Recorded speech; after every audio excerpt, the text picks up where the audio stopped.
Bismillahirrahmanirrahim. Alhamdulillah, di malam ini kita bisa duduk kembali di Masjid Muhajirin. Salawat dan juga salam kita hadiahkan kepada Rasul kita Nabi besar Muhammad sallallahu alaihi wasallam. Karena kita berada di permulaan bulan Rajab, maka kajian tafsir kita tunda dulu. Dan malam ini kita akan menjelaskan tentang keutamaan bulan Rajab. Hadirin dan hadirat yang dimuliakan Allah Subhanahu wa taala, bulan Rajab ini adalah salah satu bulan yang sangat diagungkan oleh orang-orang jahiliyah.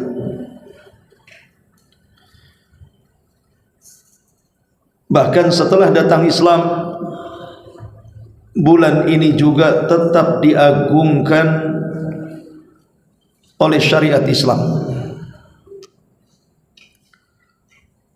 karena dia adalah satu di antara 4 bulan huruf yang Allah Subhanahu wa taala firmankan di dalam At-Taubah 36.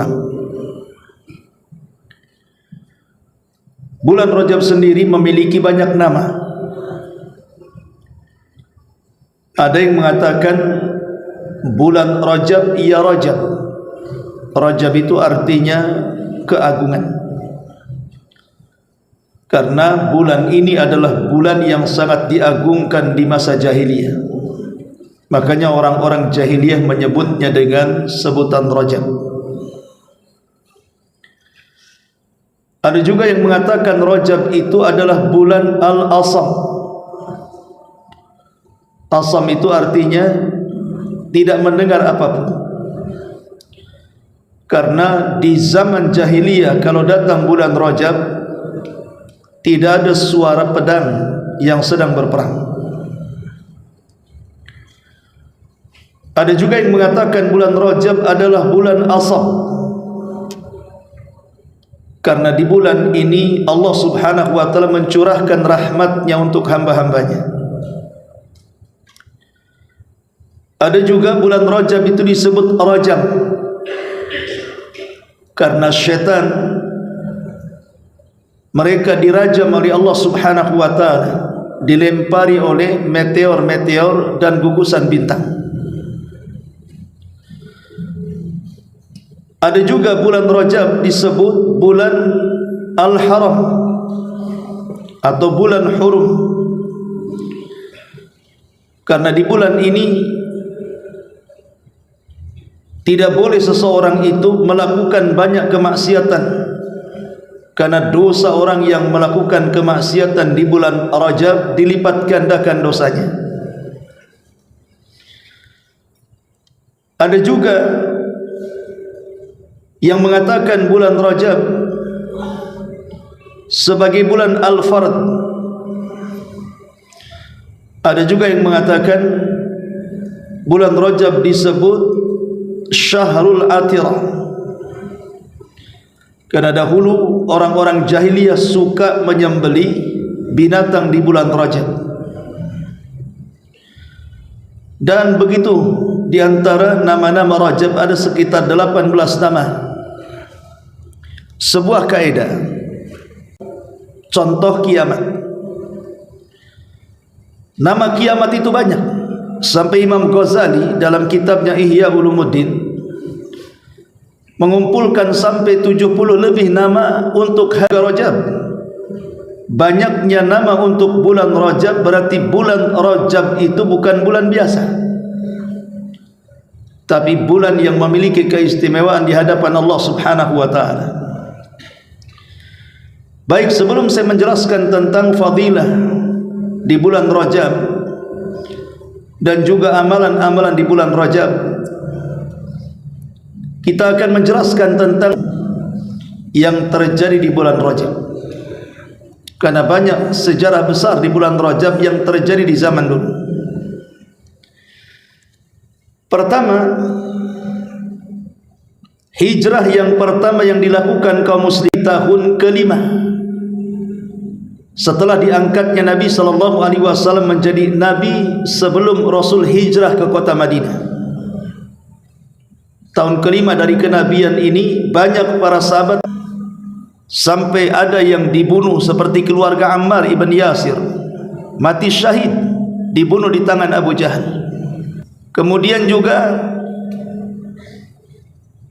Khabbab ibn Arat, seorang budak yang bekerja di pandai besi, setiap hari disundut besi panas supaya murtad dari Islam dan kembali kepada ajaran nenek moyangnya.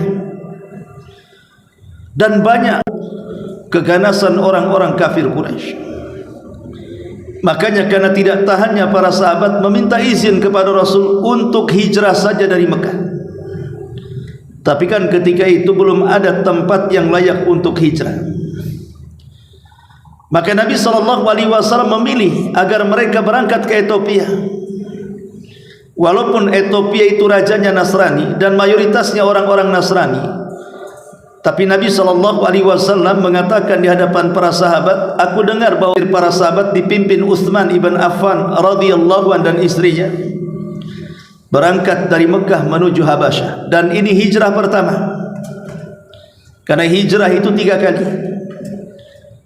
Pertama dan yang kedua ke Habasyah, dan yang ketiga ke Madinah. Dan setelah hijrah ke Madinah tidak ada lagi hijrah, terutama setelah terjadi Fathu Mekah. Lah peristiwa hijrah pertama ini terjadi di tahun kelima setelah kenabian Nabi SAW, dan terjadi di bulan Rajab. Ini yang pertama.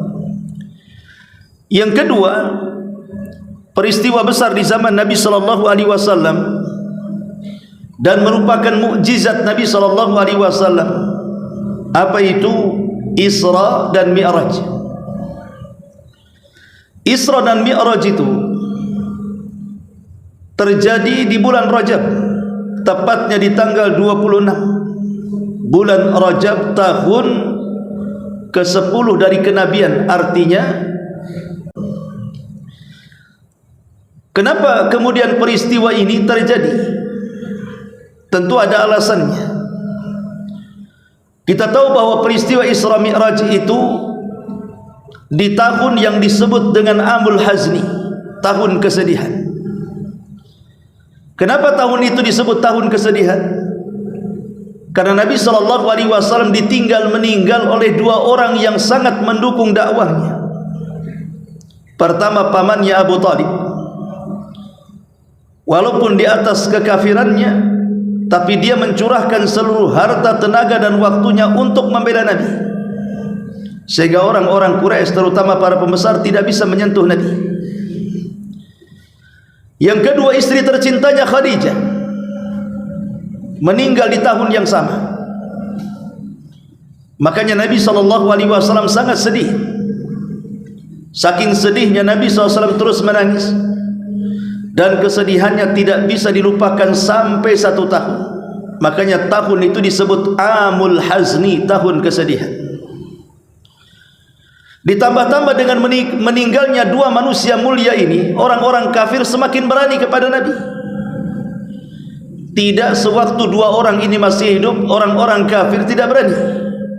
Tapi setelah meninggalnya 2 orang ini, mereka mulai berani, bahkan mengancam, bahkan menyakiti Nabi SAW. Dada Nabi sempit. Allah Subhanahu wa ta'ala ingin menghibur Nabi SAW. Lah hiburan yang Allah Subhanahu wa ta'ala berikan kepada Rasul sekaligus pelajaran besar untuk modal dakwah ke depannya. Maka kemudian Allah membuat peristiwa besar yang akan dialami Rasul dan tidak pernah dialami siapapun nabinya. Peristiwa itu disebut Isra, perjalanan malam dari Masjidil Haram ke Masjidil Aqsa, dan Mi'raj, perjalanan dari Masjidil Aqsa ke Sidratil Muntaha. Disitulah Nabi SAW dipertemukan banyak para nabi sebagai modal berdakwah beliau. Pertama ditemukan dengan Nabi Adam, kemudian ditemukan dengan Isa dan Yahya, kemudian dipertemukan dengan Nabi Yusuf, kemudian dipertemukan dengan Idris, kemudian dipertemukan dengan Harun, kemudian dipertemukan dengan Musa, dan yang terakhir dipertemukan dengan Ibrahim alaihi salatu wassalam. Kenapa hanya dipertemukan berdakwah? Apa pelajarannya? Disebutkan oleh Imam At-Tayyibi, yang dinukilkan Al-Hafidh Ibnu Hajar dalam kitabnya Fathul Bari. Pertama, Nabi SAW berjumpa dengan Adam, di mana Adam alaihi salatu wassalam hijrah dari sorga ke bumi. Maka Nabi SAW juga akan merasakan hijrah dari Mekah ke Madinah. Yang kedua, berjumpa dengan Isa dan Yahya. Nabi Isa dan Yahya disakiti oleh angkat Isa ke langit, tapi Yahya tidak selamat seperti Isa. Dia dipenggal kepalanya, dipisahkan dari badannya, dan badannya dikirim kepada orang tuanya Zakaria, dan kepalanya menjadi mahar wanita pelacur bagi raja zalim Herodus. Apa pelajarannya bagi Nabi SAW? Ketika dia hijrah nanti ke Madinah, maka musuh yang akan dihadapi sama dengan musuh yang dihadapi oleh orang-orang yang sebelumnya. Siapa? Yahudi. Sebagaimana orang-orang Yahudi yang telah mengejar Isa dan Yahya, maka Rasul pun kelak akan berhadapan dengan orang-orang Yahudi. Jadi Rasul harus persiapan sebelum hijrah, karena lawannya bukan orang biasa, orang cerdas. Beda dengan kafir Quraisy. Kemudian juga berjumpa setelahnya dengan Nabi Yusuf alaihi salam. Sejarah Nabi Yusuf itu pernah dizalimi oleh saudara-saudaranya, dimasukkan ke dalam sumur. Kalaulah bukan karena Allah dan para pedagang yang lewat, tentu Yusuf akan terkurung di dalam sumur itu selama-lamanya. Artinya Nabi SAW juga akan dapat pertentangan dari kerabat-kerabatnya, dari paman-pamannya. Dan betul saja, yang pertama kali memusuhi Rasul siapa? Pamannya Abu Lahab. Sebelum Abu Jahal, Abu Lahab dulu. Baru kemudian menyebar musuh-musuhnya sampai kepada dengan Nabi Idris. Dan Idris adalah Nabi yang diangkat dari bumi ke langit. Wa rafa'nahu makanan 'aliyya, kata Allah, kami angkat Idris ke tempat yang tinggi. Artinya, walaupun Nabi SAW banyak ujian dan rintangan dalam berdakwah, maka tetap dia akan diangkat seperti Idris diangkat ke langit. Kedudukannya akan semakin tinggi dan tinggi dalam berdakwah. Kemudian setelah itu Nabi SAW berjumpa dengan Nabi Allah Harun, dan Harun itu terkenal kelembutannya. Sampai-sampai Bani Israel lebih suka Harun dibandingkan Musa, padahal dua-duanya adalah bersaudara dan saudara kandung. Karena Harun itu punya sifat lembut. Artinya Allah Subhanahu wa ta'ala seolah-olah ketika Rasul dipertemukan dengan Harun, lembutlah seperti Harun dalam berdakwah, karena itu kunci kesuksesan. Kemudian setelah itu berjumpa dengan Musa. Musa ini penyabar. Walaupun Bani Israel itu kurang ajar dengan Musa, diberikan mukjizat, sadar sebentar, kemudian kumat lagi, kufur lagi. Diberikan mukjizat lagi, kemudian sadar, tetapi kemudian kufur lagi. Begitu seterusnya, sampai Bani Israel itu dikatakan umat yang sangat degil dan keras kepala. Tapi Musa sabar menghadapi mereka. Sampai Nabi SAW mengatakan, rahimallahu akha Musa, laqad udhiya katsiran fasabara. Sungguh Allah merahmati saudaraku Musa, yang telah banyak ujian yang ditimpakan Bani Israel, tapi dia sabar. Seolah-olah ketika Rasul dipertemukan dengan Musa, bersabarlah engkau wahai Rasul dalam menghadapi kaummu seperti sesabar Musa saat mengobati Bani Israel. Kemudian terakhir berjumpa dengan Ibrahim, dan dia orang yang paling mirip wajahnya dengan Nabi SAW, dan dia sedang bersandar di tiang Baitul Ma'mur, dan Baitul Ma'mur Ka'bah para malaikat. Setiap hari 70.000 malaikat tawaf di tempat itu. Al jaza min jinsil amal, balasan disesuaikan dengan pekerjaannya. Sebagaimana dia di bumi membangun Ka'bah, maka di langit dia bersandar di Ka'bah para malaikat. Dan Nabi SAW berjumpa dengan kakek buyutnya. Dia berada di langit yang ketujuh bersama anak-anak yang mati sebelum balik. Apakah anak-anak orang Islam atau anak-anak orang kafir? Dikumpulkan di sekitar Ibrahim di taman-taman sorga. Artinya Nabi ketika diperjumpakan dengan Ibrahim, maka Rasul harus tabah dalam mengencangkan dakwah tauhid, karena Ibrahim terkenal dengan dakwah tauhidnya. Pantang mundur. Tapi Allah Subhanahu wa taala tetap melindungi Ibrahim walaupun dibakar demi memperjuangkan tauhid. Maka Rasul pun diperintahkan seperti itu. Jadi peristiwa Isra Mi'raj itu hakikatnya untuk menjadi pembelajaran dakwah Nabi sallallahu alaihi wasallam, makanya dihibur. Makanya setelah peristiwa ini Nabi memiliki modal untuk lebih tegar, lebih sabar di dalam mengajak manusia ke dalam tauhid dengan penuh kelembutan dan juga kesabaran. Dan peristiwa Isra Mi'raj ini terjadi di tanggal 26 bulan Rajab tahun ke-10 setelah kenabian, 1 tahun sebelum hijrahnya Nabi SAW. Ini peristiwa kedua. Peristiwa ketiga, Perang Tabuk. Perang Tabuk ini berbeda dengan perang-perang sebelumnya. Kalau perang Uhud, perang Badar, itu perang melawan orang-orang kafir Quraisy dan Allah menangkan. Kemudian ada namanya perang Khaybar, itu musuhnya orang-orang Yahudi, dan Rasul pernah berperang melawan orang Yahudi 4 kali, sampai akhirnya yang terakhir perang Khaybar diusir Yahudi, tidak boleh ada orang Yahudi hidup di kota Madinah. Artinya 2 musuh sudah dikalahkan. Musyrik Quraisy sudah dikalahkan, Yahudi sudah dikalahkan. Perang Tabuk ini musuhnya bukan Yahudi, bukan kafir Quraisy, tapi musuhnya orang-orang Nasrani dari Imperium Romawi. Dan itulah pertama kali Rasul menyerang Romawi di perang Tabuk. Langsung dipimpin Nabi SAW, dan itulah perang terakhir yang dilakukan Nabi SAW, dipimpin langsung. Karena setelah perang ini Nabi SAW tidak pernah memimpin perang, karena akhirnya Rasul pun meninggal dunia. Lah perang Tabuk ini perang yang sangat melelahkan kaum muslimin. Bagaimana tidak? Tentara yang dilawan ini tentara besar, pemilik negara adidaya di zaman itu. Sementara Rasul dan pasukannya itu di peta pun tidak ada, saking kecilnya Madinah itu. Tapi keberanian Nabi SAW dan para sahabat luar biasa, bisa kemudian mengalahkan negara besar, sehingga memukul mundur pasukan Romawi sampai tidak berani maju. Lah ketika itu para sahabat yang ingin perang banyak, tapi masalahnya modal perang sedikit. Karena bagaimanapun perang kalau tidak ada logistik pasti kalah. Karena pasukan itu perlu makan, perlu minum, perlu kendaraan, perlu istirahat.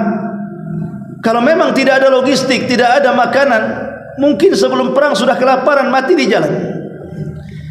Makanya Nabi SAW melihat ada pasukan yang tidak memiliki senjata, tidak memiliki modal, tapi ingin perang. Rasul sedih. Mereka lah disebut dengan Jaisul Usra, tentara kesulitan. Maka Nabi SAW ceramah di hadapan manusia agar bersedekah, menyumbang harta mereka untuk di jalan Allah. Datanglah orang Ansar, tiba-tiba pulang ke rumahnya mengambil harta. Kemudian datang ke hadapan Rasul, disaksikan orang ramai, dan memberikan hartanya dan mengatakan, "Ya Rasul, ambillah hartaku, gunakan di jalan Allah." Ketika ada orang ini dilihat oleh orang-orang yang sedang berkumpul di situ, semua pulang ke rumahnya dan mengambil harta-harta mereka, kemudian menyerahkan di hadapan Rasul. Setelah itu Rasul mengatakan, barang siapa yang berikan contoh yang baik kemudian diikuti, maka dia dapat pahala dan pahala orang yang mengikutinya tanpa mengurangi pahala orang yang mengikuti sedikit pun. Akhirnya kemudian Rasul punya modal. Makanya berangkatlah Nabi SAW dengan tentaranya menuju Tabuk, dan Allah menangkan dalam peperangan ini.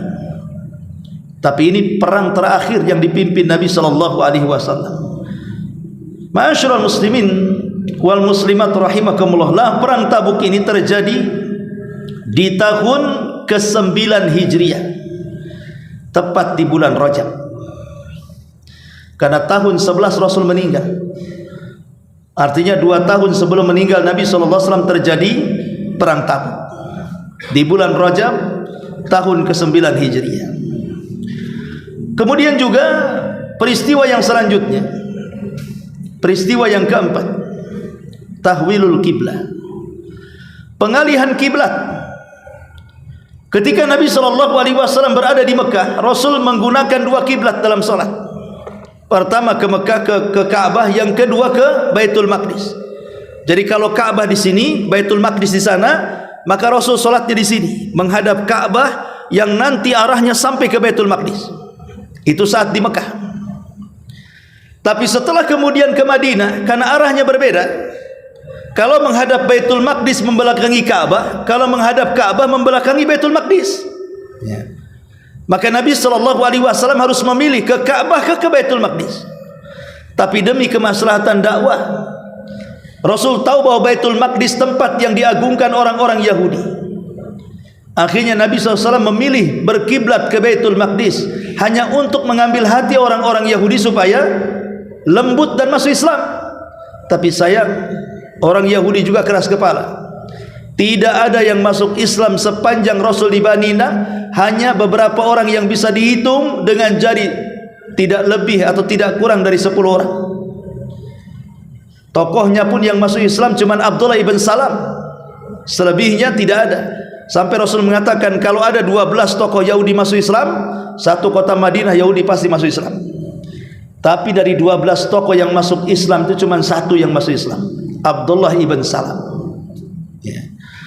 Lah ketika Nabi SAW kemudian sudah 6 bulan menghadap Baitul Maqdis, tidak ada pertumbuhan dakwah. Orang Yahudi tahu kebenaran tapi mereka menolak, dan semakin sengit permusuhannya. Maka Nabi SAW kemudian setiap malam memandang kepada Allah, seolah-olah dia ingin mengembalikan kiblat ke Ka'bah, bukan ke Baitul Maqdis. Setiap malam Rasul memandang ke langit, seolah-olah meminta kepada Allah, tolonglah pindahkan kiblat ini. Sampai akhirnya turun ayat surah Al-Baqarah, qad nara taqalluba wajhika fis sama falanuwalliyannaka qiblatan taradaha fawalli wajhaka syatral masjidil haram. Turun ayat ini, perintah agar Nabi SAW memalingkan kiblat dari Baitul Maqdis ke Masjidil Haram, ke Ka'bah Al-Mukarramah. Ketika pengalian kiblat terjadi fitnah besar. Orang-orang Yahudi mulai mengolok-olok Nabi dan mengatakan, lihat si Muhammad ini agama apa? Kemarin dia berkiblat ke arah kiblat kami, sekarang sudah beralih kiblat ke Mekah. Ini agama main-main ya. Sementara orang-orang kafir Quraisy mengatakan, lihat Muhammad sudah mulai bertobat, kiblatnya sudah menuju kami, jangan-jangan dia mau melepaskan Islam dan kembali kepada agama nenek moyang kami. Sementara orang musyrik terus membuat fitnah. Jadi pengalihan kiblat ini bukan mudah, karena banyak fitnah di mana-mana. Tapi Nabi SAW tetap tegarkan ini perintah Allah. Maka Nabi SAW tetap mengatakan kepada para sahabat, tetap kita menghadap Ka'bah. Alhamdulillah sampai hari ini salat-salat kita tetap menghadap Ka'bah. Maka pengalihan kiblat itu terjadi di tahun kedua setelah hijrah Nabi SAW, dan terjadi sebelum terjadi perang Badar, tepatnya di bulan Rajab. Sebelum terjadi perang Badar, sebentar lagi mau perang Badar tuh, maka terjadi pengalihan kiblat, dan itu terjadi di bulan Rajab. Ini yang keempat. Kemudian yang kelima, Ma'rakatul Yarmuk, perang Yarmuk. Perang Yarmuk ini terjadi setelah wafatnya Nabi sallallahu alaihi wasallam di tahun 14 Hijriah, artinya di era Umar bin Khattab radhiyallahu anhu. Ketika itu yang memimpin perang adalah Abu Ubaidah bin Jarrah, dan Allah Subhanahu wa taala menangkan. Jadi yang memimpin perang dua orang, Abu Ubaidah bin Jarrah dan juga Khalid bin Walid dalam perang Yarmuk ini, yang akhirnya kemudian menyasar kepada perang membebaskan Baitul Maqdis, dan berhasil. Baitul Maqdis dikuasai oleh Umar bin Khattab radhiyallahu anhu di saat kekhilafahannya. Dan perang Yarmuk ini terjadi di bulan Rajab di tahun ke-14 Hijriah. Kemudian juga ada namanya perang Hittin. Perang Hittin itu perang pembebasan Baitul Maqdis kedua kalinya. Pertama oleh Umar bin Khattab, yang kedua oleh seorang jenderal yang bernama Salahuddin Al-Ayyubi. Salahuddin Al-Ayyubi. Di tangan dia Baitul Maqdis kembali ke tangan kaum muslimin di tahun 583 Hijriah, tepat di bulan Rajab. Jadi kalau dari sini kita tahu bahwa banyak peristiwa besar terjadi di bulan Rajab. Termasuk juga habar-habar berita kematian. Kematian bukan orang biasa, tapi kematian orang-orang luar biasa. Pertama, kematian Najasyi. Najasyi itu raja Ethiopia. Tetapi Najasyi di sini nama lain daripada Ashamah ibn Afjur. Najasyi itu kan laqab, gelar bagi raja Ethiopia, sama dengan Romawi punya gelar, rajanya disebut kaisar. Kemudian juga Persia, rajanya disebut Kisra. Kemudian Yaman, rajanya disebut Tuba. Kemudian Mesir, rajanya disebut Iskandaria, dan begitu seterusnya. Lah Ethiopia rajanya disebut Najasyi. Tapi Najasyi era di zaman Rasul, karena Najasyi sebelumnya adalah Najasyi yang jahat, di mana Najasyi sebelumnya yang berkolaborasi dengan Abraha untuk menghancurkan Ka'bah. Tapi setelah meninggal datang Najasyi yang baru, namanya Ashamah ibn Afjur. Saat menerima surat dari Nabi suruh masuk Islam, dia masuk Islam. Tapi rakyatnya tidak ada yang masuk Islam. Satu aja dia masuk Islam, rajanya. Aneh kan, rajanya masuk Islam tapi rakyatnya Nasrani semuanya. Makanya saat kematiannya Nabi SAW mensalat gaibkan Najasyi, dan itulah salat gaib pertama yang dilakukan Nabi. Dan ini pula yang jadi dalil adanya salat gaib. Nabi mensalat gaibkan Najasyi ketika mendengar kematiannya. Makanya sampai hari ini orang-orang Ethiopia, orang-orang yang berkulit hitam yang ada di Ethiopia sana, atau negara-negara yang berkulit hitam itu berbangga, bagi muslim ya, mereka berbangga sampai hari ini bahwa dalam sejarah ada seorang raja dari kalangan mereka yang masuk Islam, namanya Najasyi, atau nama gelarnya Najasyi namanya Ashamah ibn Afjur. Lah kematian Najasyi itu tepat terjadi di bulan Rajab. Tepat terjadi di bulan Rajab tahun ke-9 Hijriah, 2 tahun sebelum wafatnya Nabi SAW.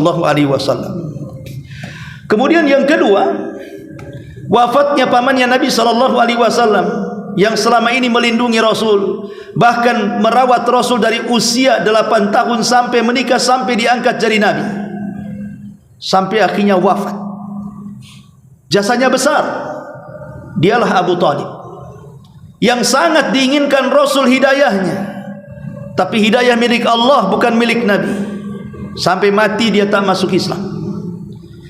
Makanya saking sayangnya Nabi kepada Abu Talib, saat detik wafatnya Rasul SAW membisikkan di telinganya, "Qul ya ammi la ilaha illallah." Katakan wahai pamanku kalimat la ilaha illallah. Kalimatun uhaju bika indallah. Satu kalimat kalau kau ucapkan, aku akan berhujah, kau akan selamat. Tapi di sampingnya ada Abu Jahal, ada Musayyib, ada Umayyah ibn Khalaf, membisikkan di telinganya, "Ya Abu Talib, atarghabu an millati Abdul Muttalib." Hei Abu Talib, apakah engkau akan mengucapkan kalimat yang diucapkan Muhammad dan membenci agama nenek moyangmu Abdul Muttalib? Maka Abu Talib bingung, terkadang melirik Rasul, terkadang melirik Abu Jahal. Sampai nyawanya lepas, dia hanya terdiam, tidak mengucapkan apapun. Maka sepakat ahli sunnah wal jamaah mengatakan Abu Talib mati kafir dan tidak masuk Islam, kecuali orang Syiah yang mengatakan dia Muslim. Tapi yang jelas bahwa Abu Talib kematiannya itu menyesakkan dada Nabi SAW. Saking rindu dan cintanya kepada Abu Talib setelah kematiannya, sampai Rasul meminta izin kepada Allah agar dia bisa beristighfar, memintakan ampun akan dosa-dosanya. Tapi Allah Subhanahu wa taala justru menegurnya dan menurunkan ayat, "Ma kana lin nabi an yastaghfiru lil musyrikin walau kanu ulil qurba." Tidak layak bagi seorang nabi memintakan ampun akan dosa-dosa orang musyrik walaupun itu kerabat dekatnya. Turun ayat ini, maka Rasul hanya bisa diam saja. Tapi satu hari dia berbicara dengan pamannya Abbas, karena paman Nabi SAW saat diangkat beliau jadi Nabi dan Rasul itu yang hidup cuma 4, 2 mukmin, 2 kafir. Adapun yang mukmin Abbas dan Hamzah, adapun yang kafir Abu Lahab dan Abu Talib. Cuman bedanya kalau Abu Lahab menentang Rasul, kalau Abu Talib mendukung Rasul. Satu hari Rasul berbincang dengan Abbas. Kata Abbas, "Ya Rasulullah, tidak perlu kuceritakan jasanya Abu Talib kepadamu dan kepada Islam. Apakah bermanfaat bagi dia di akhirat?" Maka Nabi SAW mengatakan, "Ya, harusnya dia berada di gulungan gelombang api neraka, tapi kutarik dan kuselamatkan, kuletakkan dia di neraka yang hanya sampai di tumit tapi cukup mendidihkan kepalanya." Artinya dia mendapatkan syafaat khusus dari Rasul. Maksud syafaat khusus ini bukan keluar dari neraka, tidak, hanya diringankan azabnya. Itu satu-satunya orang kafir yang diringankan azabnya karena jasanya membela Nabi SAW. Ma'asyiral muslimin yang dimuliakan Allah Azza. Zubair ibn Awam, satu di antara 10 sahabat yang dijanjikan masuk surga. Dalam satu redaksi hadis, meninggal di tahun ke-36 Hijriah. Dan Zubair ibn Awam, dia adalah suami daripada putri Abu Bakar namanya Asma. Abu Bakar punya anak putri pertama Asma yang paling besar, yang kedua Aisyah. Asma ini menikah dengan Zubair ibn Awam dan melahirkan seorang khalifah, Abdullah ibn Zubair, yang pernah berkuasa setelah kekuasaan Yazid ibn Muawiyah. Muawiyah ibn Yazid ibn Muawiyah. Karena lemahnya Muawiyah ibn Yazid, karena ketika kita tahu ya, kalau saya urut sedikit, setelah Khulafaur Rasyidin 30 tahun, Abu Bakar, Umar, Utsman, Ali, dan terakhir kepada ditutup dengan putranya Ali, Hasan ibn Ali, 30 tahun, itu namanya Khulafaur Rasyidin. Setelah 30 tahun sudah tidak ada lagi namanya Khulafaur Rasyidin, yang ada kerajaan. Lah raja yang pertama dipimpin Muawiyah ibn Abi Sufyan, seorang sahabat penulis wahyu. Setelah Muawiyah meninggal, kemudian kekuasaan jatuh kepada putranya Yazid bin Muawiyah. Walaupun para sahabat yang masih hidup tidak setuju, tapi tetap dia menjadi khalifah. Setelah Yazid meninggal, maka digantikan anaknya namanya Muawiyah juga, Muawiyah ibn Yazid ibn Muawiyah. Tapi Muawiyah ibn Yazid seorang ulama, dia tidak suka dengan kekuasaan. Akhirnya kerajaannya gonjang-ganjing. Ketika kerajaannya gonjang-ganjing, apalagi memang Yazid ketika masa hidupnya banyak orang enggak suka. Tiba-tiba dari arah kota Madinah, kan kerajaan mereka kan di Kufah, di Basrah sana, di Baghdad, di Irak sana. Tiba-tiba dari arah Madinah, Abdullah ibn Zubair memproklamirkan diri menjadi khalifah. Maka semua pendukung Muawiyah ibn Yazid berbelok kepada Abdullah ibn Zubair, kecuali Marwan ibn Hakam. Tidak mau membaiat Abdullah ibn Zubair. Lah Abdullah ibn Zubair inilah yang pernah menghancurkan Ka'bah yang dibangun oleh orang-orang Quraisy dan ingin dikembalikan bangunan seperti yang dibangun Ibrahim. Betul-betul dihancurkan Ka'bahnya, kemudian dibangun persis seperti Nabi Ibrahim membangun. Apa bedanya? Kalau di zaman Nabi Ibrahim, Ka'bah itu persegi panjang, bukan kotak. Di mana Hijr Ismail itu, tembok yang melingkar itu masuk dalam Ka'bah. Jadi Hijr Ismail itu masuk, kemudian dibuat persegi panjang karena hijrahnya masuk. Kemudian dibuat 2 pintu, pintu masuk dan keluar. Kemudian siapapun boleh masuk ke dalam Ka'bah. Tapi setelah di zaman Quraisy, setelah ada banjir akhirnya Ka'bah rusak. Sayangnya modalnya kurang, karena mensyaratkan tidak boleh uang haram masuk ke dalam pembangunan Ka'bah. Sehingga karena kurang modal terpaksa hanya bisa dibangun separuh, dan separuhnya kemudian dibuat tembok melingkar yang disebut dengan Hijr Ismail. Lah di zaman Abdullah ibn Zubair ingin merubah tu Ka'bah. Karena di zaman Rasul masih hidup, Rasul pernah mengatakan kepada Aisyah, kalau bukan Ka'bah Rasul meninggal. Baru tercapai di zaman Abdullah ibn Zubair ketika berkuasa. Karena kan dia di Madinah masalahnya, dekat dengan Mekah. Tapi sayang, kekuasaan Abdullah ibn Zubair tidak lama. Karena datang tentara Hajjaj ibn Yusuf al-Thaqafi menyerang Mekah dan Madinah, kemudian membunuh Abdullah ibn Zubair dan merobohkan Ka'bah kembali dan membangun seperti bangunan Quraisy sampai hari ini. Ya seperti itu. Bahkan di zaman Imam Malik, waktu menjadi seorang mufti yang berada di kota Madinah, karena Imam Malik disebut Imam Darul Hijrah, imam pemilik hijrahnya Nabi, dan dia memiliki mazhab yang besar, mazhab Maliki. Imam Malik pernah dimintai fatwa dan mengatakan, ya Imam, bagaimana kalau seandainya Ka'bah itu kita robah saja, dikembalikan kepada bangunan Ibrahim? Tapi Imam Malik mengatakan tidak usah.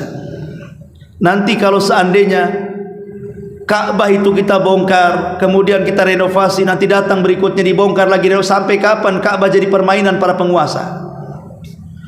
Akhirnya Imam Malik mengatakan, sudah, toh sudah orang tahu bahwa Hijr itu bagian daripada Ka'bah. Maka sampai hari ini fatwa Imam Malik dipegang dan tidak ada yang berani merubah Ka'bah. Lah Abdullah ibn Zubair inilah yang pertama merubah Ka'bah setelah meninggalnya Rasul, dan dia putra daripada Zubair ibn Awam, satu di antara 10 sahabat yang disebutkan dalam satu redaksi hadis dihabar gembirakan masuk surga. Lah bapaknya Zubair ibn Awam meninggal di bulan Rajab tahun ke-36 Hijriah.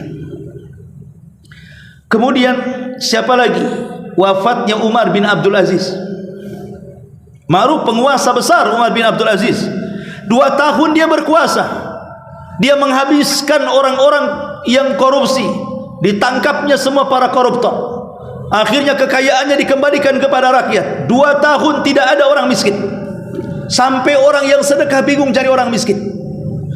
Sampai orang mengira jangan-jangan Umar bin Abdul Aziz adalah Mahdi yang disabdakan Rasul akan muncul di akhir zaman. Kenapa?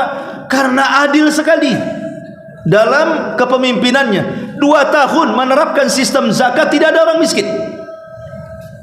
Wajar, karena Umar bin Abdul Aziz adalah keturunan Umar ibn Khattab radhiyallahu, penguasa yang sangat adil. Satu malam Umar keluar, dilihatnya ada tenda di kegelapan malam. Kok cuma tenda dia saja yang nyala, sementara itu api dari pemerintah harusnya jam sekian sudah dipadamkan. Umar penasaran, mendekati tenda itu. Rupanya dalam tenda itu ada 2 gadis, 2 wanita yang sedang berbicara, satu ibunya, satu gadisnya. Kata ibunya, nak, besok kita akan jualan air susu, kita campur saja dengan air mineral sebanyak-banyaknya supaya untungnya banyak. Kata gadisnya, jangan bu, ini curang. Umar melarang siapapun yang curang dalam dagang. Kata ibunya, Umar gak dengar, biarkan saja. Kata gadisnya, ya Umar tidak mendengar dan tidak melihat, tapi Umar punya Tuhan, dan Tuhan Umar Tuhan kita, maka Tuhan Umar akan melihat kita. Sebaiknya jangan curang. Mendengar kejujuran gadis itu, Umar tertarik. Akhirnya dia pulang. Dia panggil putranya namanya Qasim. Hei Qasim, sini kamu. Besok kau menikah. Di sana ada wanita yang jujur. Kata Qasim, baik wahai abi. Akhirnya Qasim menikah putra Umar dengan wanita yang jujur itu. Dan pernikahan ini lahirlah seorang wanita yang salehah, namanya Laila. Kemudian Laila menikah dengan putra mahkota. Kemudian lahirlah dari Laila Umar bin Abdul Aziz. Jadi dia cicit daripada Umar bin Khattab radhiyallahu anhu. Jadi kakek buyut dengan cicitnya itu memang seorang penguasa yang luar biasa. Tapi sayang, hidupnya tidak lama. Karena di zaman dulu biasa penguasa itu banyak yang hasad. Pembunuhan penguasa dengan racun, dengan bunuh itu sudah biasa untuk menggulingkan kekuasaan di zaman dulu itu. Makanya Umar bin Abdul Aziz, apalagi yang adil, banyak musuhnya, tidak lama hidupnya, hanya 2 tahun, tapi dia berhasil dikenang dalam sejarah pemimpin yang sangat adil. Lah kematian Umar bin Abdul Aziz terjadi di bulan Rajab pada tahun 101 Hijriah. Adapun dari kalangan para ulama besar, meninggalnya Imam Syafi'i. Siapa yang tidak kenal Imam Syafi'i? Itu di bulan Rajab tahun 204 Hijriah. Kemudian meninggalnya seorang pemimpin para tabi'in, Hasan al-Basri, di tahun 110 Hijriah, juga di bulan Rajab. Kemudian meninggalnya Imam Ibnul Qayyim rahimahullahu ta'ala, juga di bulan Rajab. Dan banyak orang-orang besar dicatat dalam sejarah meninggal di bulan Rajab. Artinya bulan Rajab ini bulan sejarah. Peristiwa-peristiwa sejarah yang terjadi di bulan Rajab. Karena bulan Rajab itu selain daripada satu di antara 4 bulan yang disebut dengan Ashhurul Hurum, bulan-bulan mulia, maka juga banyak sejarah yang merubah tatanan kehidupan manusia, khususnya kaum muslimin, yang terjadi di bulan Rajab ini. Apa saja sejarah-sejarah yang bertepatan dengan bulan Rajab ini? Ma'asyiral muslimin yang dimuliakan Allah Subhanahu wa taala, yang pertama, Ghazwatu Tabuk, peperangan di bulan, atau peperangan yang disebut dengan perang Tabuk, itu terjadi di bulan Rajab. Ma'asyiral muslimin yang dimuliakan Allah Azza wa Jalla, kita tahu bahwa peperangan Tabuk ini adalah perang yang terakhir Rasul sallallahu alaihi wasallam terlibat dalam peperangan ini. Karena setelah peperangan Tabuk, tepat pada tahun ke-9 Hijriah, 2 tahun setelahnya Nabi sallallahu alaihi wasallam meninggal dunia. Dan inilah peperangan terakhir di mana Nabi sallallahu alaihi wasallam ikut terlibat. Dan perang Tabuk ini sebagian para ulama menyebutnya dengan Jaisul Usrah, tentara-tentara yang mengalami kesulitan. Selain daripada jarak tempuh yang jauh dari kota Madinah, perang Tabuk ini lawannya cukup kuat. Bukan melawan orang-orang Yahudi ataupun orang-orang musyrik Arab, tetapi yang dihadapi adalah orang-orang Nasrani Romawi. Tetapi perang Tabuk ini adalah perang pembuka, di mana setelah wafatnya Nabi sallallahu alaihi wasallam, hampir seluruh daerah Syam dikuasai kaum muslimin. Jadi inilah peperangan yang maha dahsyat, karena juga jumlahnya cukup banyak. Kaum muslimin dengan 30.000 pasukan, dan orang-orang Romawi sekitar 40.000 pasukan, hanya beda 10.000 saja. Orang-orang Romawi menyangka bahwa dengan membawa 40.000 pasukan itu bisa menyerang sampai ke kota Madinah. Itu prasangka Herakli kala itu.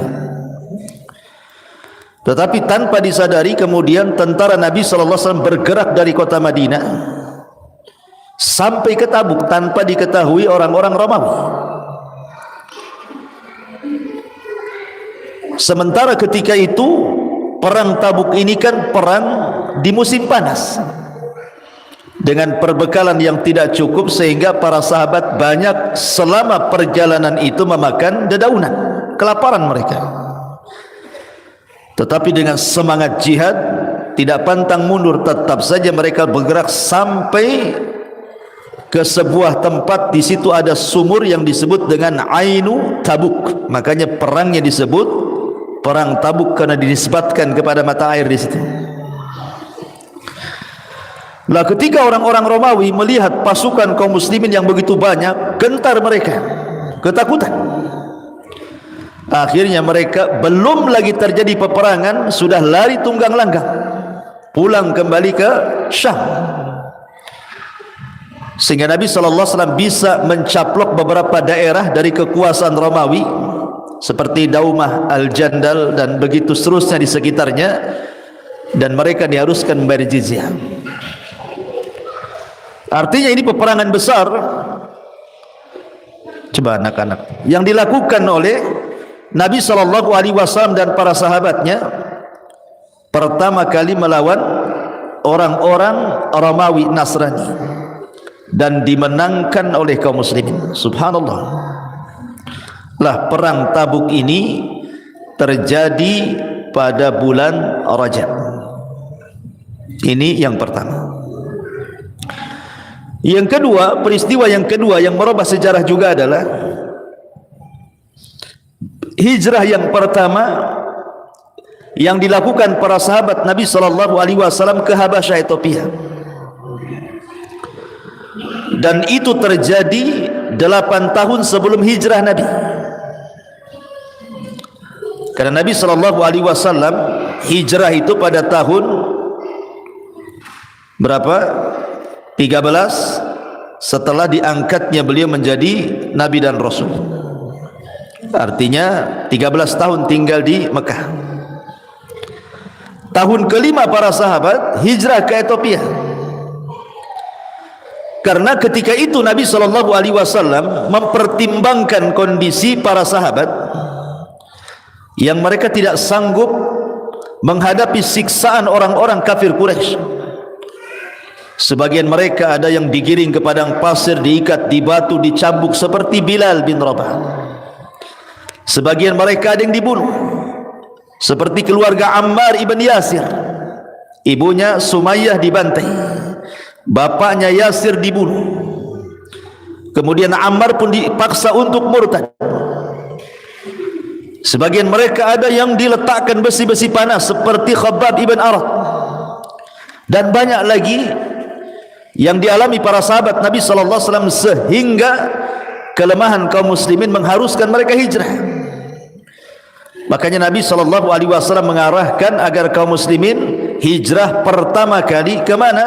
Ke Ethiopia atau yang disebut dengan Habasyah. Karena alasannya di sana ada rajul lam yadlim ahada. Karena ada pemimpin yang tidak pernah berbuat zalim, artinya pemimpin adil. Ma'asyiral muslimin yang dimuliakan Allah Subhanahu wa taala. Lah, hijrah pertama ini memang tidak banyak. Hanya diikuti 10 sahabat dan 4 perempuan. Ini hijrah pertama, hanya 10 sahabat dan 4 perempuan. Di antaranya Utsman ibn Affan radhiyallahu an dan juga Ja'far dan yang lainnya. Tetapi juga hijrah ke Habasyah pertama pun tidak mulus juga. Karena rupanya orang-orang Quraisy ini tidak terima kalau mereka sampai pindah ke sebuah tempat takut berkembang. Makanya diutuslah oleh pembesar-pembesar Quraisy ini beberapa pembesar-pembesar, di antaranya Amr bin As dan yang lainnya, Abi Sufyan, untuk menyusul mereka dan menghasut Raja Najasyi dengan diberikan hadiah untuk memulangkan semua sahabat ke Mekah. Ya. Ma'asyiral muslimin yang dimuliakan Allah Azza wa Jalla. Tapi setelah terjadi dialog yang ketika itu juru bicara dari kaum muslimin dipegang oleh Ja'far bin Abi Thalib di hadapan Raja Najasyi, kemudian dibacakan ayat-ayat Al-Quran bicara tentang Maryam, Isa dan yang lainnya dengan membacakan surah Maryam. Belakangan Raja Najasyi yang namanya Ashamah ibn Afjur ini masuk Islam. Tetapi sayangnya kaumnya tidak ada yang masuk Islam, hanya dia saja. Rajanya masuk Islam tetapi umatnya tidak ada yang masuk Islam. Makanya ketika Nabi SAW mendengar kematiannya, kematian Raja Najasyi itu, Nabi SAW mensalat gaibkan pertama dan terakhir. Karena alasannya ketika meninggalnya Najasyi itu kan tidak disolatkan, karena tidak ada kaum muslimin di sana. Maka kemudian Raja Najasyi pun menyolatkan, Rasulullah SAW menyolatkan Raja Najasyi di tanah lapang dengan salat gaib. Kata Syekh Albani rahimahullahu ta'ala ketika memberikan catatan tentang kisah salat gaibnya Rasul kepada Najasyi, bahwa syarat adanya salat gaib itu kalau jenazah belum disolatkan. Walaupun ada yang berpendapat boleh salat gaib walaupun sudah disolatkan. Ma'asyiral muslimin yang dimuliakan Allah Azza wa Jalla, lah inilah juga hijrah pertama ke Habasyah, ke negeri Ethiopia, terjadi di bulan Rajab. Ini peristiwa yang kedua. Kemudian peristiwa yang ketiga adalah pengalihan kiblat. Pengalihan kiblat sebelum terjadi perang Badar. Ketika itu Nabi SAW sangat berhajat kiblat itu diarahkan ke Ka'bah, karena ketika itu kiblatnya kan masih ke Baitul Maqdis. Rasul setiap malam memandang ke langit seolah-olah mengharap Allah mengganti kiblat, karena orang-orang Yahudi Madinah itu berkiblat ke Baitul Maqdis. Ya, Rasul tidak mau sama kiblatnya. Akhirnya Allah Subhanahu wa taala kemudian turunkan ayat, qad nara taqalluba wajhika fis sama falanwalliyannaka qiblatan tardaha fawalli wajhaka syatral masjidil haram. Maka Allah Subhanahu wa taala dengan menurunkan surah Al-Baqarah ini tentang pengalihan kiblat, maka ketika itulah di malam itu turun ayat tentang pengalihan kiblat. Masalahnya jarak kota Madinah dengan Kuba itu jauh. Orang-orang Kuba tidak tahu kalau ada perintah pengalihan kiblat. Sampai ketika mereka sedang sholat subuh, kemudian baru dapat 1 rakaat, datanglah utusan Nabi SAW berteriak dan mengatakan, ala wa innal kiblata qad surrifat. Ingatlah, kiblat sudah diganti. Bayangkan sahabat Rasul sedang ruku pada rakaat kedua, mereka berputar 180 derajat. Anggaplah sana Baitul Maqdis, sini kiblat. Kita sedang hadap sana, posisi sedang ruku pada rakaat kedua, langsung berputar, bayangkan, dalam posisi ruku itu. Dan ini menunjukkan bahwa diterimanya khabar ahad, karena yang memberita cuma 1 orang. Ya. Ma'asyiral muslimin yang dimuliakan Allah Azza wa Jalla, selesai sholat mereka bingung nih. Rakaat pertama menghadap Baitul Maqdis, rakaat kedua menghadap Mekah, kiblat kita kaum muslimin Ka'bah Al-Mukarramah. Macam mana dengan rakaat pertama, diterima atau tidak? Mereka bingung. Kemudian bertanya kepada Nabi SAW, turunlah Al-Baqarah 143. Wa ma kana Allahu liyudhi'a imanakum innallaha bin-nasi lara'ufu rahim. Sesungguhnya Allah Subhanahu wa taala tidak akan menyia-nyiakan imanakum. Iman kalian maksudnya salat kalian. Artinya masih diterima. Walaupun pada rakaat pertama menghadap Baitul Maqdis, padahal larangan menghadap kiblat Baitul Maqdis sudah turun malamnya. Tapi karena mereka tidak tahu, maka dianggap salatnya sah dan tetap diterima rakaat pertama dan juga yang kedua. Lah pengalihan kiblat ini, sebagian para ulama mengatakan kana dzalika fi Rajab min sanati thintaini. Itu terjadi di bulan Rajab pada tahun kedua setelah hijrah Nabi. Ini peristiwa yang ketiga. Peristiwa yang keempat yang merubah sejarah adalah Fathu Damaskus atau memerdekakan negara Damaskus di zaman Umar Al-Faruq radhiyallahu anhu.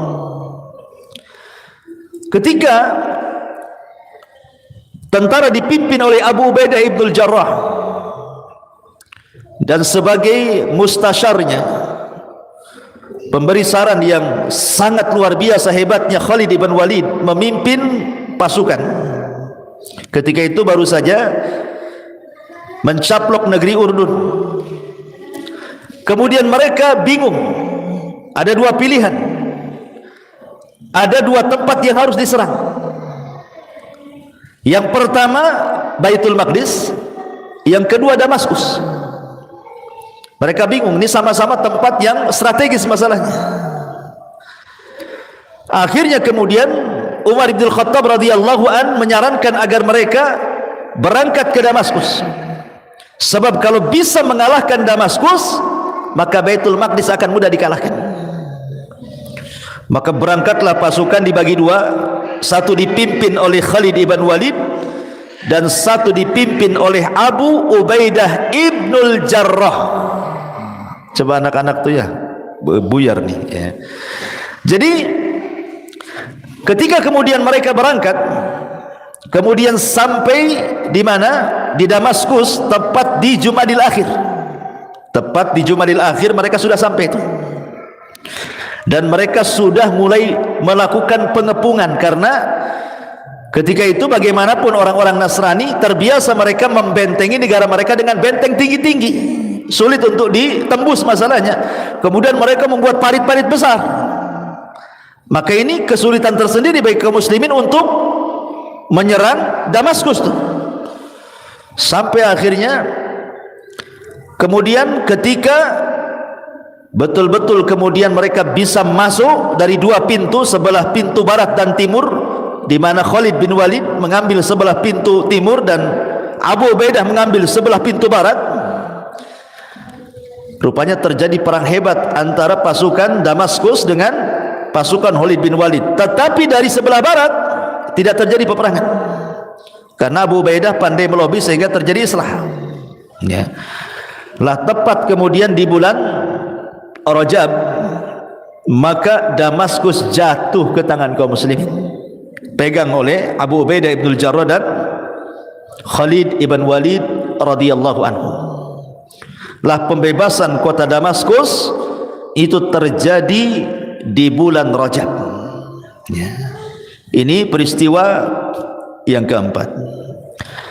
Peristiwa yang kelima ini yang kemudian menjadi polemik tentang Isra dan Mi'raj.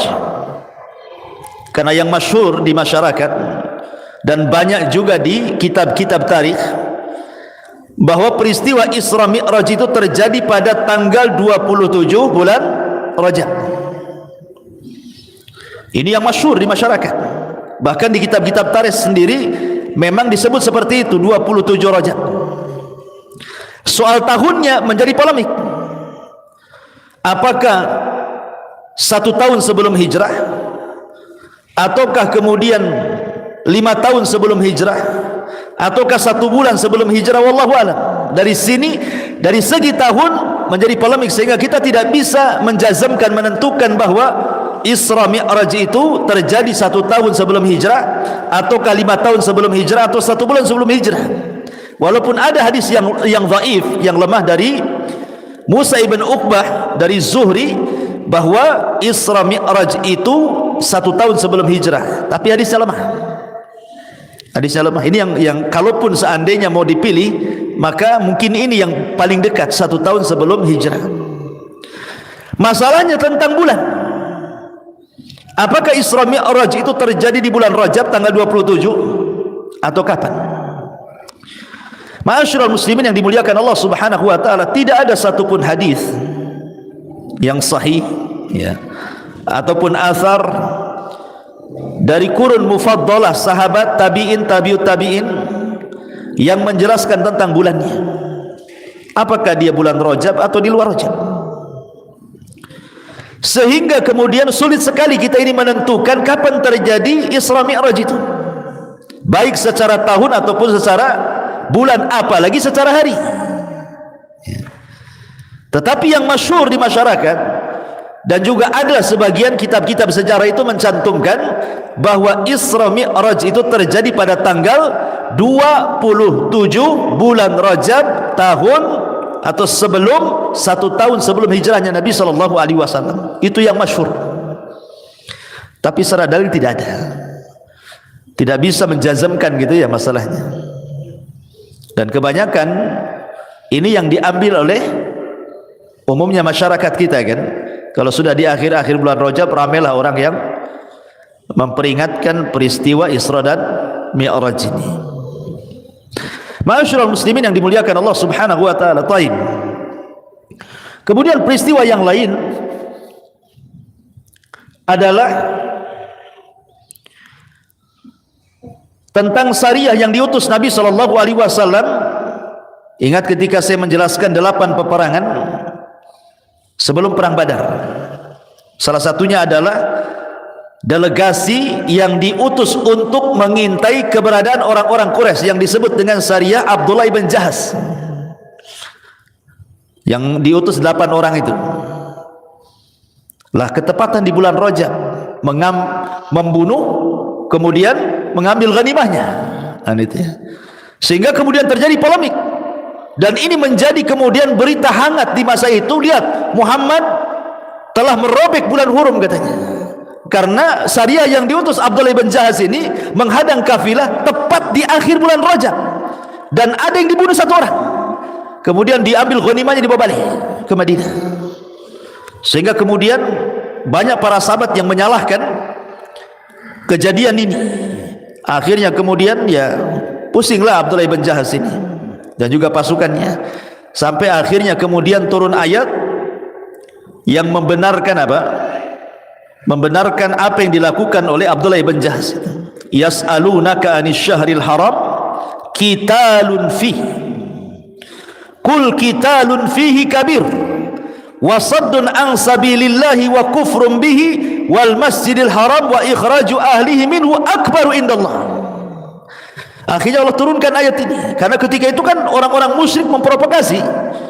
Lihat Muhammad dan sahabatnya itu telah merobek bulan hurum katanya. Karena bulan Rajab bagi orang-orang musyrik jahiliyah itu teramat sangat agung. Makanya di bulan Rajab itu kalau seandainya ada yang bapaknya dibunuh, anaknya dibunuh, enggak akan balas dendam karena takut dengan bulan Rajab. Sehingga mereka kalau datang bulan Rajab itu ujung-ujung panah dan tombak itu dilepas, menunjukkan tidak boleh ada peperangan. Sebagaimana hadis Abu Raja Al-Utaridi radhiyallahu anhu. Kata Abu Raja Al-Utaridi radhiyallahu mengatakan, kunna fil jahiliyah, dulu kami di masa jahiliyah, na'budul hajar katanya. Kami ini menyembah batu. Ya. Kemudian dia mengatakan, fa idza wajadnal hajara huwa khairum minhu alqainahu wa na'khudul akhar. Dia mengatakan kalau seandainya kami dapat batu lagi yang jauh lebih baik daripada batu yang pertama disembah, maka batu yang lama dicampakkan, batu yang baru disembah. Akalnya di mana coba orang musyrik? Jadi nampak ada batu lagi, yang lama dibuang, yang baru disembah. Dapat lagi batu yang baru disembah, yang lama dibuang. Coba bayangkan, masa Tuhan itu mudah dicampak-campak kayak gini? Coba. Tak cocok dengan Tuhan, campak lagi kan gitu. Yang lebih mengherankan lagi, kata Abu Raja Al-Utaridi radhiyallahu mengatakan apa? Fa illam najid hajaran, kalau kami tidak mendapatkan batu, enggak ada batu mau disembah nih, apa yang terjadi? Jama'na uswatan minat turab. Dia mengatakan kami gundukkan tanah. Enggak ada batu, jadi tanahnya digunduk-gundukkan itu ya. Setelah jadi gundukan tanah, kata beliau apa? Ji'na bisyati fahalabna, kami datangkan kambing, kemudian kami perah dan kami ambil berkahnya. Watuf Nabi, kami tawaf di situ. Coba ingat, gundukan pasir itu dibuat tawaf sama orang musyrik. Kemudian dia mengatakan kalau sampai bulan Rajab, kulna, kami katakan munassilu al-asinnah. Apa munassilu al-asinnah itu? Lanjut hadisnya, lam nadas sahman fihi hadidatun wala rumhan fihi hadidatun illa alqainahu wa nazza'nahu fi syahri Rajab. Tidak ada satupun tombak, tidak ada satupun panah kecuali ujung besinya kami lepas. Kemudian kami campakkan untuk menghormati bulan Rajab.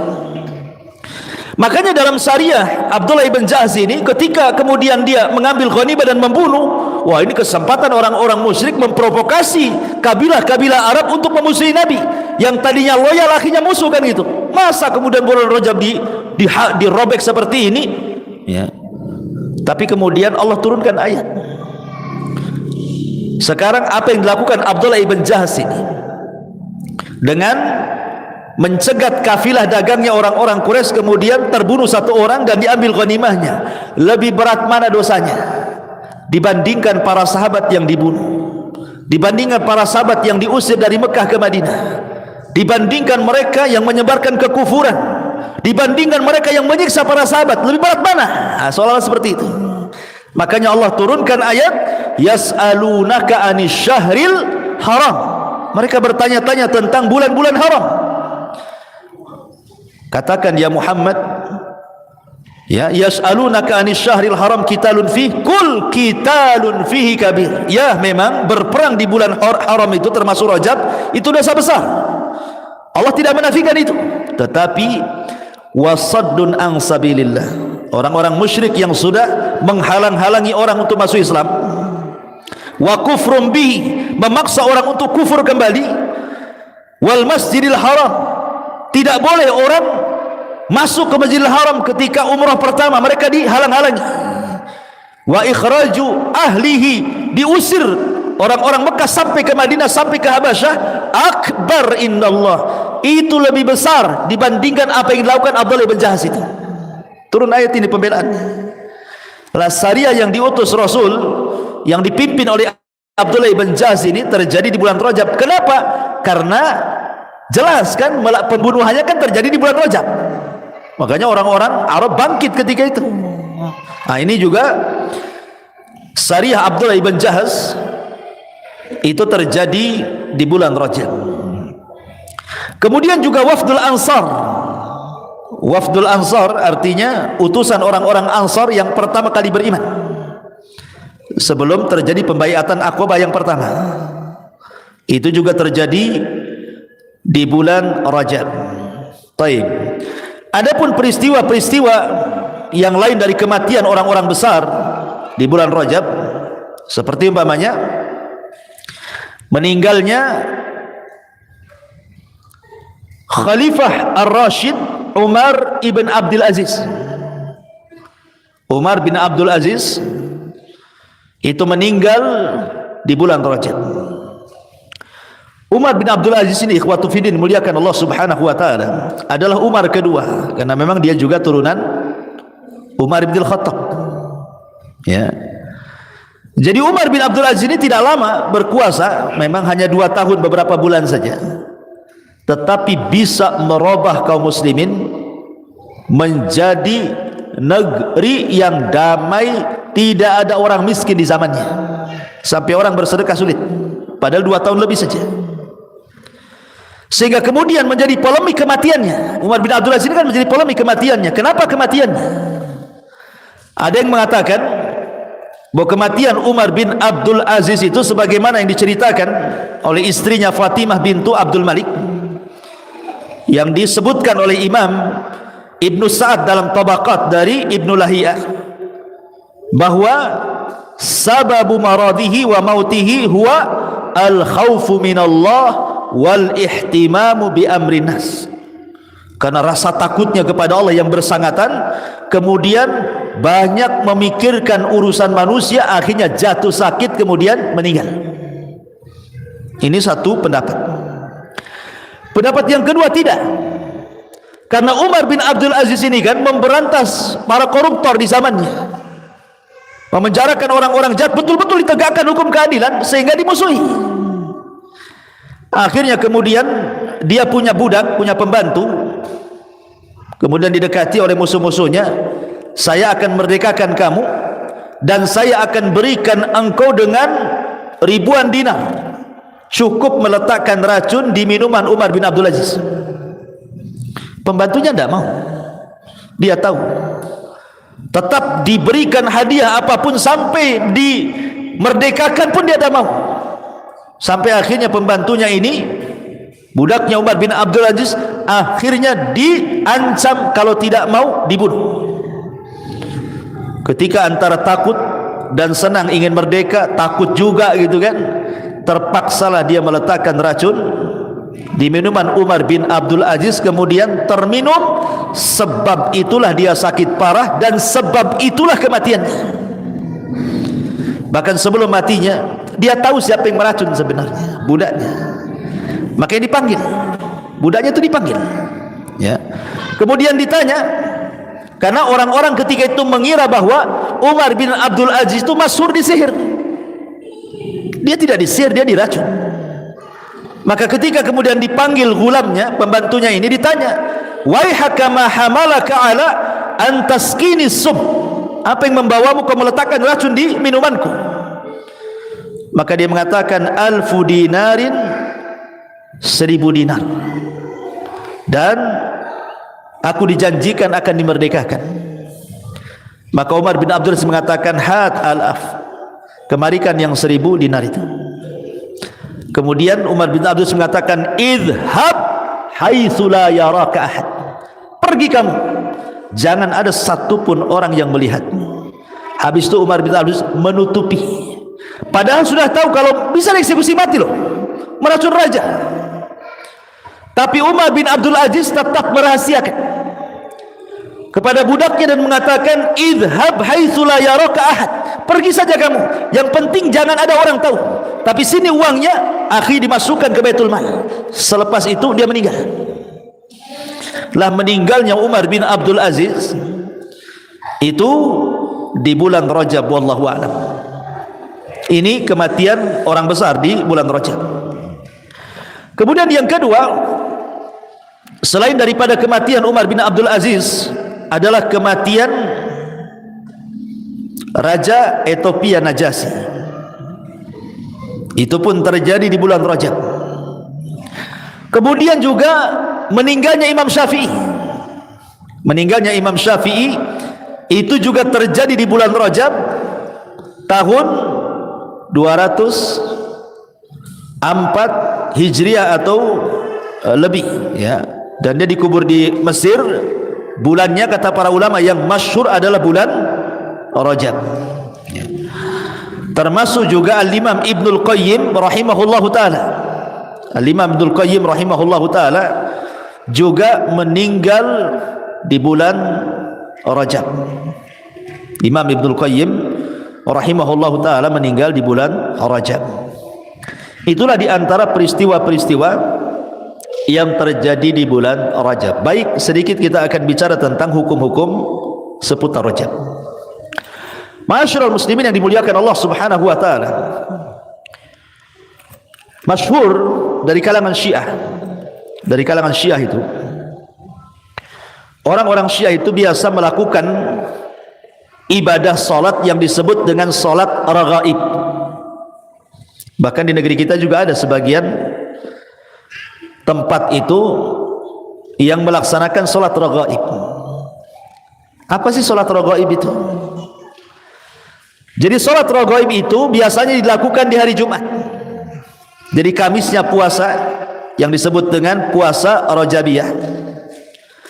Kemudian ketika sorenya setelah mereka berbuka kemudian salat maghrib, antara maghrib ke isya itulah mereka melaksanakan salat 12 rakaat. Setiap 2 rakaat salam, setiap 2 rakaat salam. Rakaat pertama membaca Al-Fatihah, kemudian surah Al-Qadar 3 kali. Rakaat yang kedua membaca Al-Fatihah, kemudian membaca surah Al-Ikhlas 12 kali. Kemudian salam. Nanti 2 rakaat berikutnya sama, 2 rakaat berikutnya sama sampai 12 rakaat. Kemudian selepas salat mereka memperbanyak doa subuhun quddusu rabbul malaikati warruh, dan doa khusus lainnya. Kemudian sujud. Kemudian setelah itu mereka meminta hajatnya kepada Allah Subhanahu wa taala. Itulah kaifiyah salat raghaib. Ini orang-orang Syiah, mereka meyakini solat ini adalah sebagai penebus dosa. Sayang kemudian negeri kita juga ada juga yang melaksanakan solat raghaib ini. Kata Ibnu Taimiyah rahimahullahu taala, Al-Hafidh Ibnu Hajar, Al-Imam Ibnu Abdul Bar dan para ulama yang lain seperti Imam Nawawi menyatakan bid'atun munkaratun. Disebut bid'ah yang mungkar. Tidak ada solat raghaib. Bahkan Ibnu Taimiyah mengatakan tidak hadis hasan, semua hadis berkisar solat raghaib itu kalau tidak dhaifun jiddan maudhu, kalau tidak lemah sekali, tidak bisa terangkat kepada hasan, maka dipastikan dia palsu. Dan umumnya keutamaan bulan Rajab itu rata-rata hadis palsu, kalaupun ada dhaif ya. Termasuk juga puasa pertengahan Rajab yang disebut dengan saumu Ummi Daud, puasa ibunya Nabi Daud. Itu puasa di pertengahan Rajab ya biasanya. Maka kita katakan tidak ada saum Rajabiyah, tidak ada qiyam Rajabiyah, tidak ada qiraatul Quran Rajabiyah, tidak ada. Semua tentang ibadah-ibadah khusus tidak ada dalil yang sahih, imma dhaif imma maudhu. Sehingga ulama mengatakan tidak ada ibadah khusus di bulan Rajab. Walaupun demikian, memang tidak ada ibadah khusus di bulan Rajab.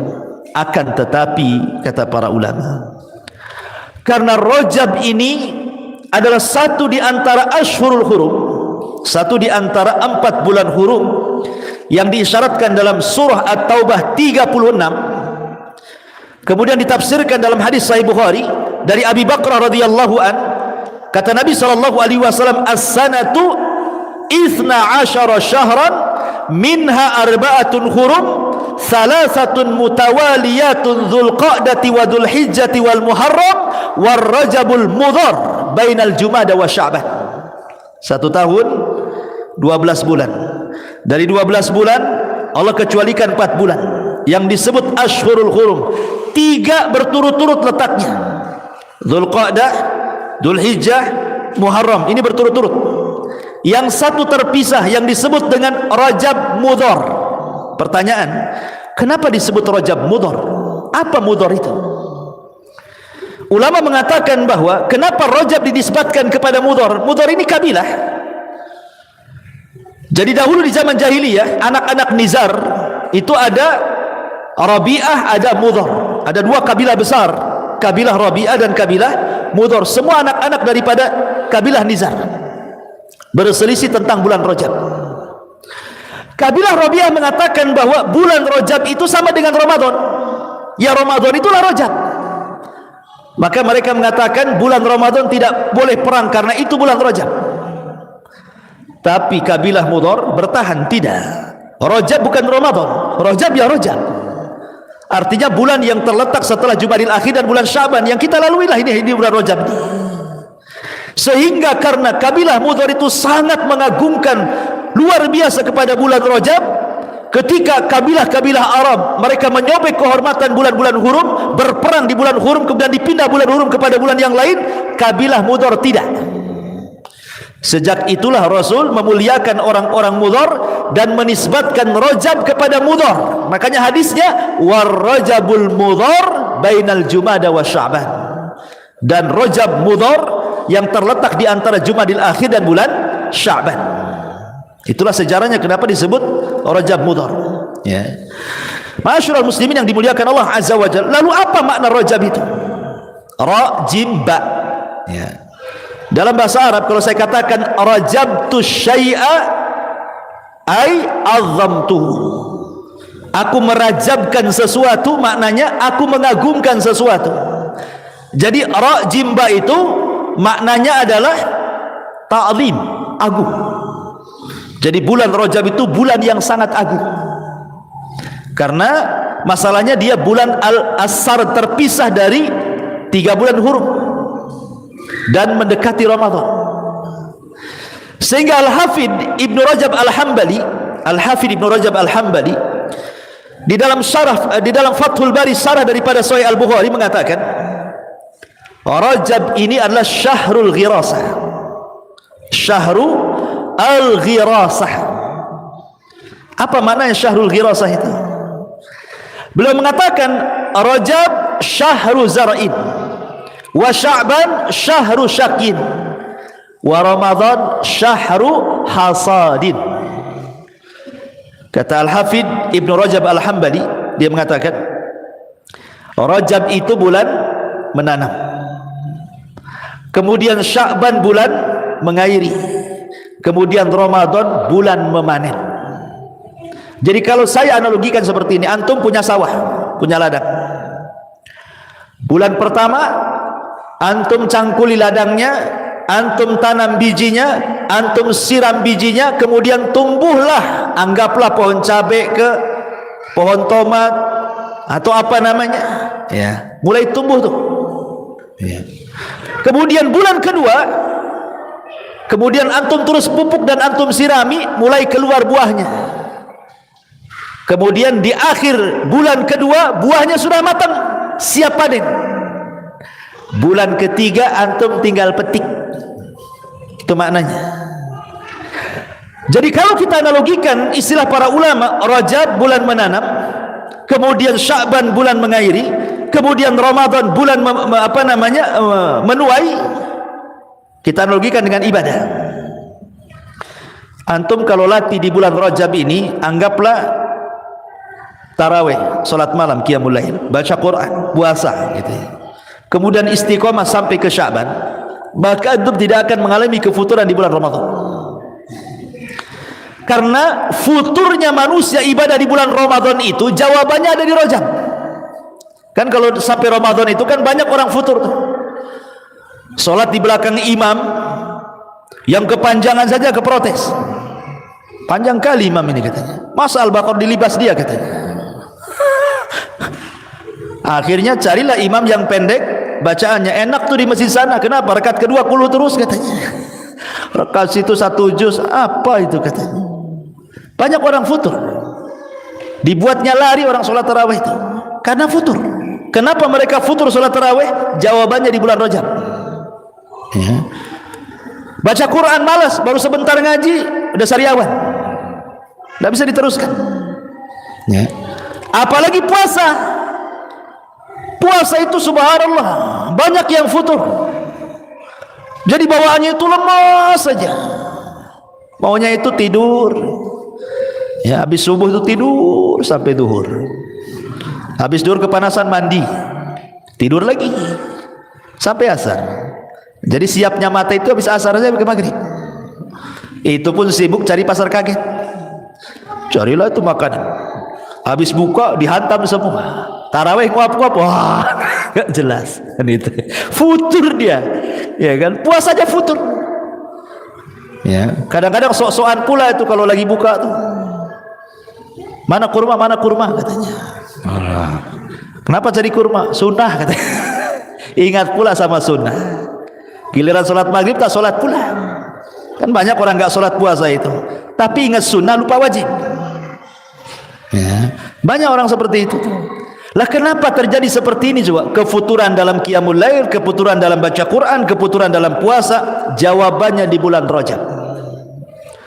Kalau di bulan Rajab orang itu melatih diri, ya, umpamanya sholat malam lah, nggak pernah sholat malam, ambillah mushaf Quran, kan tidak masalah. Sholat malam pegang mushaf tidak ada masalah. Yang tidak boleh itu sholat wajib. Karena sholat wajib itu Allah katakan faqra'u ma tayassara minal Quran. Baca yang mudah dari Quran, tidak usah pegang-pegang mushaf. Ya, hafal kulu, ya baca kulu kalau sholat wajib, jangan dibebankan. Tapi kalau sholat sunnah boleh, ambil mushaf, baca 1 juz umpamanya tiap malam, kan. Dipertahankan bulan Rajab lewat, bulan Ramadan, bulan Sya'ban dipertahankan istiqomah. Bulan Ramadan dia yang protes imamnya, "Mam, pendek kali kau," katanya, karena biasa panjang. Nah, jadi terbalik itu, imamnya diprotes. Karena terbiasa berdiri masalahnya, kan. Begitu juga orang yang terbiasa puasa, walaupun tidak ada puasa khusus di bulan Rajab, ya. Anggaplah kita ambil Senin Kemisnya atau Ayyamul Bidnya atau puasa Dawudnya gitu, kan. Kemudian masuk bulan Sya'ban. Sya'ban ini Rasul tidak pernah meninggalkan puasa dan banyak berpuasa hampir 1 bulan. Tetapi tidak sama dengan puasa wajib tentunya ya. Kalau Ramadan anggaplah 29 hari atau 30 hari digenapkan, maka kalau bisa Sya'ban itu mungkin stoplah di tanggal 27. Bagi yang membolehkan puasa boleh dari tanggal 1 Sya'ban sampai tanggal 27 atau 28. Jangan disamakan dengan puasa wajib. Atau bagi yang mengatakan bahwa banyaknya puasa Rasul itu bukan tanggal 1 sampai tanggal 28, bukan, tapi maksudnya diperbanyak puasa Daud ataupun mengqadha puasa tahun kemarin gitu ya, ataupun puasa Senin Kamis ataupun Ayyamul Bid. Ya. Intinya bahwa Rasul sangat banyak melakukan puasa hampir 1 bulan di bulan Sya'ban. Dan ketika ditanya oleh para sahabat kenapa, Rasul mengatakan karena saya ingin ketika amalan saya diangkat saya sedang berpuasa. Orang kalau berturut-turut nih mulai daripada Rajab kemudian Sya'ban latihan puasa, Ramadan tenang-tenang sajalah, biasa lapar. Tapi kalau tidak biasa lapar kemudian puasa, apa enggak meledak perut tuh? Ya, protes-protes meledak-ledak, pura-pura lupa minum dia. Ya, karena tidak tahan kan itu. Ya. Jadi kenapa kemudian Rajab itu di bulan dikatakan syahrul khirasah itu? Karena kehusyuan Ramadan ditentukan dengan kehusyuan ibadah di bulan Rajab. Kalau ibadah di bulan Rajab kita mulai, sebenarnya kalau kita bicara persiapan Ramadan, para ulama salaf itu bukan dari bulan Rajab, 6 bulan sebelumnya mereka sudah persiapan. Tapi kalau sudah masuk bulan Rajab, mereka tingkatkan. Masuk Sya'ban, mereka istiqomahkan. Masuk Ramadan, tinggal petik hasil saja. Puasa tenang, baca Quran tak ada masalah, sholat malam ya tenang-tenang saja, karena sudah mendapatkan hasilnya tuh. Itulah maknanya bulan Rajab bulan menanam, bulan Sya'ban bulan mengairi, bulan Ramadan tinggal metik hasilnya. Makanya dari sini ma'asyiral muslimin bahwa Rajab itu penentu Ramadan. Makanya kenapa para ulama sangat memperhatikan Rajab, karena sejak zaman Ibrahim diagungkan sampai di orang-orang Arab, sampai di masa Islam tetap Rajab itu diagungkan dan dimasukkan satu di antara 4 bulan hurum yang disebutkan dalam At-Taubah 36. Ya. Kenapa bulan itu disebut hurum? Apa masalahnya? Kenapa disebut hurum? Ulama mengatakan bulan disebut hurum itu karena 2 sebab. Kenapa bulan itu disebut Ashhur al-Hurum? Itu karena 2 sebab. Sebab pertama, hurmatul qital, karena diharamkan perang, tidak boleh. Sebagaimana tadi hadis Abu Raja al-Utaridi radhiyallahu yang saya sudah jelaskan. Kalau sampai bulan Rajab dicabut tuh ujung-ujung panah dan tombak tuh, tidak boleh perang. Ya. Yang kedua, li hurmatiz zulmi fihinna, karena besarnya kezaliman yang dilakukan orang di bulan Rajab. Dan itu berdasarkan nas Quran surah At-Taubah 36, fala tadlimu fihinna anfusakum. Janganlah kalian mendolimi diri-diri kalian di 4 bulan hurum tersebut. Kata Qatadah ketika memberikan catatan kepada ayat ini, dia mengatakan apa? Az-zulmu fi ashhuril hurumi a'zamu wizran wa khati'atan. Melakukan kezaliman di 4 bulan hurum termasuk Rajab lebih besar dosanya dibandingkan dilakukan di luar bulan hurum, walaupun di mana-mana bulan pun kezaliman itu tetap berdosa. Tetapi kalau dilakukan di bulan Rajab, Dzulqa'dah, Dzulhijjah dan Muharram, maka dosanya ditingkatkan. Tapi keadilan Allah, sebagaimana orang yang melakukan dosa juga dilipat gandakan dosanya, sebagaimana itu pula orang yang melakukan amal soleh dilipat gandakan pahalanya. Sama. Antum sedekah di bulan Rajab lebih besar pahalanya dibandingkan sedekah di bulan Safar, walaupun sama-sama nominalnya. Antum baca Quran di bulan Rajab lebih besar pahalanya dibandingkan antum melakukan di bulan Rabiul Awal, walaupun sama-sama ayatnya, sama-sama suratnya. Antum sholat malam, sholat duha, sholat witir, sholat apa saja, puasa apa saja, ya, zikir apa saja, silaturahim, birrul walidain, sebutkan ibadahnya, maka itu akan dilipat gandakan pahalanya, sebagaimana dosa juga akan dilipat gandakan dosanya. Itulah sebabnya kenapa Ashhurul Hurum disebut bulan hurum, karena 2 sebab. 1, tidak boleh perang.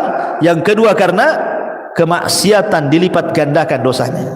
Sebab itulah maka bulan itu disebut Ashhur al-hurum, terutama juga bulan Rajab. Ini diantara sedikit tentang hukum-hukum seputar bulan Rajab. Wallahu a'lam.